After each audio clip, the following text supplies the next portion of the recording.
Hello dears, welcome to Nidhi's Cook and Joy. പുതിയൊരു വീഡിയോയിലേക്ക് എല്ലാവർക്കും സ്വാഗതം. നമ്മൾ ഇന്ന് ഉണ്ടാക്കുന്നത് നല്ല അടിപൊളിയായിട്ടുള്ള ഒരു പാസ്തയാണ്. വളരെ ടേസ്റ്റി ആയിട്ടുള്ള, ഉണ്ടാക്കാൻ എളുപ്പമായിട്ടുള്ള, വീട്ടിലുണ്ടാവുന്ന ഇൻഗ്രീഡിയൻസ് വെച്ചിട്ട് ഉണ്ടാക്കിയെടുക്കാൻ പറ്റുന്ന വളരെ എളുപ്പമുള്ള ഒരു പാസ്തയാണ്.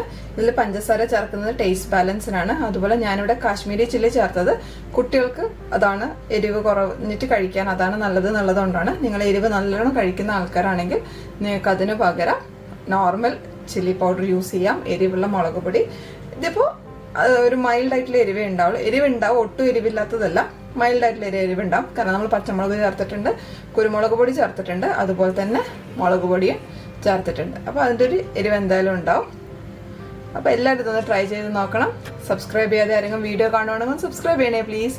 തൊട്ടടുത്തുള്ള ബെൽ ബട്ടണിൽ ഓൾ എനേബിൾ ചെയ്യാൻ മറന്നു പോകരുതേ. അപ്പോൾ നമുക്ക് വീഡിയോ കണ്ടിട്ട് വരാം. Welcome to the video. നമുക്ക് പാസ്ത ഉണ്ടാക്കാൻ വേണ്ടിയിട്ട് ആദ്യം തന്നെ പാസ്ത ബോയിൽ ചെയ്ത് വെക്കണം.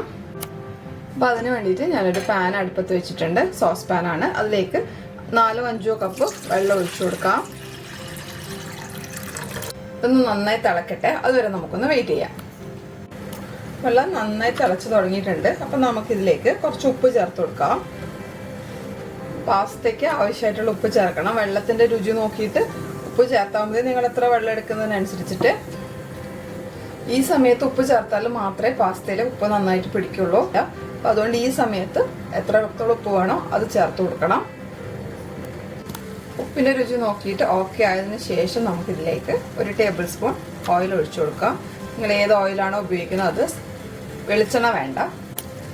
ഇനി ഇതിലേക്ക് നമുക്ക് 1 കപ്പ് അളവിൽ പാസ്ത ചേർത്ത് കൊടുക്കാം. ഞാനിവിടെ മക്രോണിയാണ് എടുക്കുന്നത്. നിങ്ങളുടെ കയ്യിൽ പെന്നെ പാസ്തയോ സ്പെഗറ്റിയോ ഏതാണെങ്കിലും കുഴപ്പമില്ല. നിങ്ങൾക്ക് ഏതാണോ കയ്യിലുള്ളത് അത് ചേർത്ത് കൊടുക്കാം. നന്നായിട്ട് ഇതൊന്ന് മിക്സ് ചെയ്യണം, അല്ലെങ്കിൽ ഇത് അടിയിൽ പിടിക്കും. ഏത് പാത്രമാണെങ്കിലും അത് അടിയിൽ പിടിക്കും. അപ്പോൾ നന്നായിട്ട് നമുക്കിതൊന്ന് മിക്സ് ചെയ്ത് കൊടുക്കാം. 5 മുതൽ 8 മിനിറ്റ് വരെ ഇത് കുക്ക് ചെയ്യാൻ സമയമെടുക്കും. അപ്പോൾ 8 മിനിറ്റ് ഒന്ന് കുക്ക് ചെയ്തിട്ട് കാണിച്ചു. ഇത് 8 മിനിറ്റ് കുക്ക് ചെയ്തിട്ടുണ്ട്. ഇനി ഞാനിത് സ്ട്രെയിൻ ചെയ്യുവാണ്. കണ്ടോ, ഇടയ്ക്ക് ഇളക്കി കൊടുത്തതുകൊണ്ട് ഒന്നിനോടൊന്നും ഒട്ടി നിന്നിട്ടൊന്നുമില്ല. എല്ലാം വേറെ വേറെ തന്നെയാണ് നിൽക്കുന്നത്. ഇപ്പം ഞാനിതൊന്ന് സ്ട്രെയിൻ ചെയ്തിട്ട് കാണിച്ചു. ഇപ്പോൾ സ്ട്രെയിൻ ചെയ്ത് കൊണ്ടുവന്നിട്ടുണ്ട്. ഇനി ഇതിലേക്ക് കുറച്ച് ഓയിൽ, നിങ്ങൾ നേരത്തെ ഏതാണോ യൂസ് ചെയ്ത സൺഫ്ലവർ ഓയിലോ ഏതാണോ യൂസ് ചെയ്ത് അതൊന്ന് ചേർത്ത് കൊടുക്കാം. എന്നിട്ട് ഒന്ന് മിക്സ് ചെയ്ത് കൊടുക്കാം. ഇത് ഒന്നിനോടൊന്ന് ഒട്ടിപ്പിടിക്കാതിരിക്കാനാണ്. അല്ലെങ്കിൽ തണുത്ത് വരുമ്പോഴേക്കും ഇതൊന്ന് ഒട്ടി നിൽക്കും. അത് ഒഴിവാക്കാനാണ് ഈ ഓയിൽ ചേർക്കുന്നത്.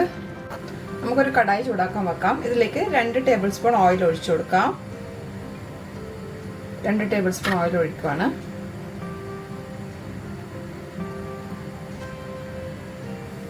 ഓയിൽ നന്നായിട്ട് ചൂടായിട്ടുണ്ട്. നമുക്കിതിലേക്ക് വെളുത്തുള്ളി ചേർത്ത് കൊടുക്കാം.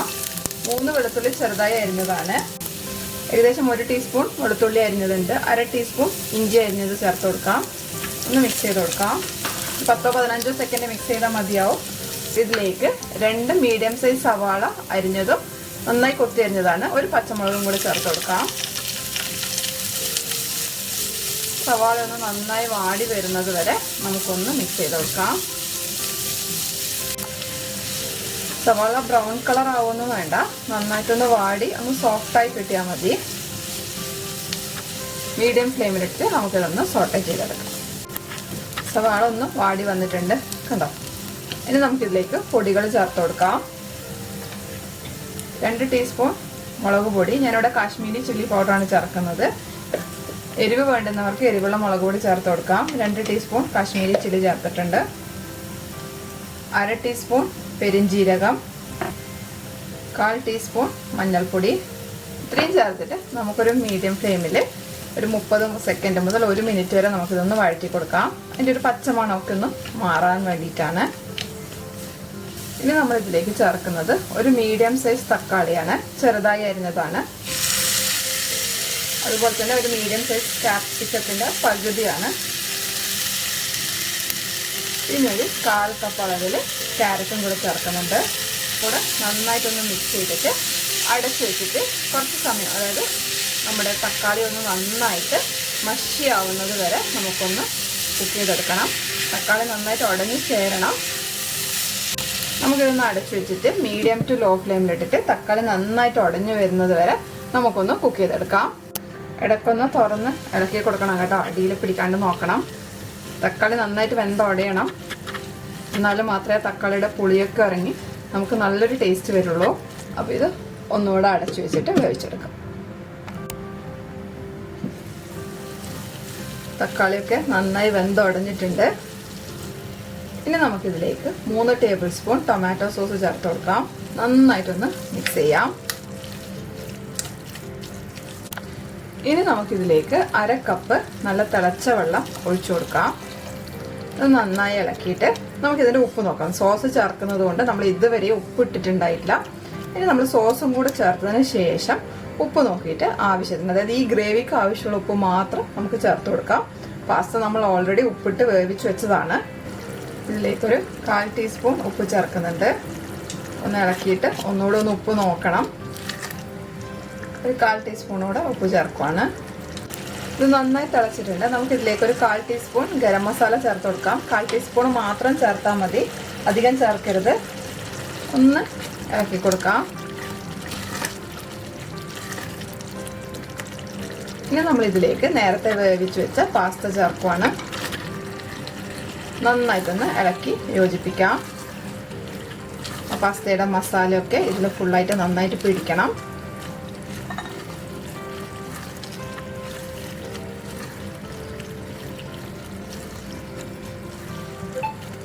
ഇല്ല, ഗ്രേവി മൊത്തം ഒന്ന് വറ്റി കുറച്ചൊന്ന് ഡ്രൈ ആയി വരണം. മീഡിയം ഫ്ലെയിമിൽ വെച്ചിട്ട് നമുക്ക് 1 മിനിറ്റ് ഇതൊന്ന് അടച്ചു വെച്ച് കുക്ക് ചെയ്യാം. ആ മസാലയൊക്കെ നന്നായിട്ട് ആ പാസ്തയിൽ പിടിക്കട്ടെ. 1 മിനിറ്റ് നേരം പാസ്ത നന്നായി കുക്ക് ചെയ്തിട്ടുണ്ട്. ഒന്നുകൂടെ ഒന്ന് ഇളക്കി യോജിപ്പിച്ച് കൊടുക്കാം. ഇനി നമ്മളിതിലേക്ക് ടേസ്റ്റ് ബാലൻസിന് വേണ്ടിയിട്ട് 1/2 ടീസ്പൂൺ പഞ്ചസാര ചേർക്കുന്നുണ്ട്. 1/4 ടീസ്പൂൺ കുരുമുളക് പൊടിയും കൂടെ ചേർക്കുന്നുണ്ട്. നിങ്ങൾക്ക് എരിവ് കൂടുതൽ വേണമെങ്കിൽ 1 ടീസ്പൂൺ വരെ കുരുമുളക് പൊടി ചേർത്ത് കൊടുക്കാം. നന്നായിട്ടൊന്നും കൂടെ മിക്സ് ചെയ്ത് കൊടുക്കാം. ഇപ്പം ഇതിലെ ഗ്രേവിയൊക്കെ നന്നായി വറ്റി വന്നിട്ടുണ്ട്. ഇനി നമ്മൾ ഇതിലേക്ക് ചേർക്കുന്നത് കുറച്ച് മല്ലിയിലയാണ്. നിങ്ങൾക്ക് വേണമെങ്കിൽ മാത്രം ചേർത്ത് കൊടുത്താൽ മതി, നിങ്ങളുടെ ഫ്ലേവറിനനുസരിച്ചിട്ട്. ഫൈനലി നമ്മൾ ഇതിലേക്ക് 1/2 ടീസ്പൂൺ നെയ്യ് ചേർക്കുന്നുണ്ട്. ഇതൊരു നല്ല ഫ്ലേവർ കൊടുക്കും കേട്ടോ. നമ്മൾ എക്സ്പെക്ട് ചെയ്യാത്തൊരു അടിപൊളി ഫ്ലേവർ ഈ നെയ്യ് നമുക്ക് തരും. ഇതും കൂടെ ഒന്ന് മിക്സ് ചെയ്തതിന് ശേഷം നമുക്ക് അടച്ചു വയ്ക്കാം. ഇനി ഞാനിത് അടച്ചു വയ്ക്കുവാണ്. 10 മിനിറ്റിന് ശേഷം നമുക്കിത് സെർവ് ചെയ്യാം. ഇതിൻ്റെ കൂടെ ടൊമാറ്റോ സോസോ അല്ലെങ്കിൽ വേറെ ഒരു ഡിഷിൻ്റെയോ ആവശ്യമൊന്നുമില്ല. നിങ്ങൾക്കിത് വെജിറ്റേറിയൻ ആയി പോയി നോൺ വെജ് വേണമെന്നുണ്ടെങ്കിൽ കുറച്ച് ഫ്രൈ ചെയ്ത ചിക്കനോ അല്ലെങ്കിൽ ഒരു സ്ക്രാമ്പിൾഡ് എഗ്ഗൊക്കെ ചേർത്ത് കൊടുത്താലും നല്ല രുചി തന്നെയാണ്. അത് നിങ്ങളുടെ ഇഷ്ടത്തിനനുസരിച്ച് നിങ്ങൾക്ക് ചെയ്ത് കൊടുക്കാം. അപ്പോൾ ഇതൊരു 10 മിനിറ്റിന് ശേഷം നമുക്ക് നോക്കാം. ഞാൻ ഫുൾ പ്രൊസീജിയറും ചെയ്തത് മീഡിയം ഫ്ലെയിമിൽ വെച്ചിട്ടാണ്, ഹൈ ഫ്ലെയിമിൽ വെച്ചിട്ടല്ല. അതൊന്ന് ശ്രദ്ധിക്കുക. അപ്പോൾ ഞാൻ തീ ഓഫ് ചെയ്യുവാണ്. അതിനൊരു 10 മിനിറ്റിന് ശേഷം കാണിച്ചു തരാം. പാസ്ത റെഡി ആയിട്ട് 10 മിനിറ്റ് നമ്മൾ അടച്ചു വെച്ചിട്ടുണ്ട്. വെള്ളമൊക്കെ പോയി എല്ലാം നല്ല അടിപൊളിയായി സെറ്റായി വന്നിട്ടുണ്ട്. കണ്ടോ, സൂപ്പറായിട്ടുള്ള അടിപൊളി ടേസ്റ്റുള്ള നമ്മുടെ പാസ്ത റെഡി ആയിട്ടുണ്ട്. നമ്മളൊരു ദേശീയ സ്റ്റൈൽ പാസ്ത എന്നോ അല്ലെങ്കിൽ ഒരു നാടൻ പാസ്ത എന്നൊക്കെ വിളിക്കാൻ പറ്റുന്ന ഒരു പാസ്ത മസാലയാണ്. ഞാനിവിടെ മാക്രോണി പാസ്തയാണ് എടുത്തത്. നിങ്ങൾക്ക് ഏത് സ്റ്റൈൽ ഓഫ് പാസ്ത വേണമെങ്കിലും എടുക്കാം. സെയിം പ്രൊസീജിയർ ചെയ്യാം. ഞാൻ പെന്നെ പാസ്തയിലൊക്കെ ചെയ്ത് നോക്കിയിട്ടുണ്ട്. ഇത് സെയിം ടേസ്റ്റ് തന്നെയാണ്, വ്യത്യാസമൊന്നുമില്ല, ഷേപ്പ് മാറുന്നതേ ഉള്ളൂ. അപ്പോൾ അടിപൊളി ടേസ്റ്റാണ്. എല്ലാവരും ഇതൊന്ന് ട്രൈ ചെയ്ത് നോക്കണം. നമുക്ക് അടുത്ത വീഡിയോ ആയിട്ട് വീണ്ടും കാണാം. അതുവരേക്കും എല്ലാവർക്കും നന്ദി, നമസ്കാരം. Thank you for watching. Bye. എല്ലാവരും ഹാപ്പി ആയിട്ടിരിക്കുക, ഹെൽത്തി ആയിട്ടിരിക്കുക. അപ്പോൾ വീഡിയോ ഷെയർ ചെയ്യാൻ മറക്കരുതേ.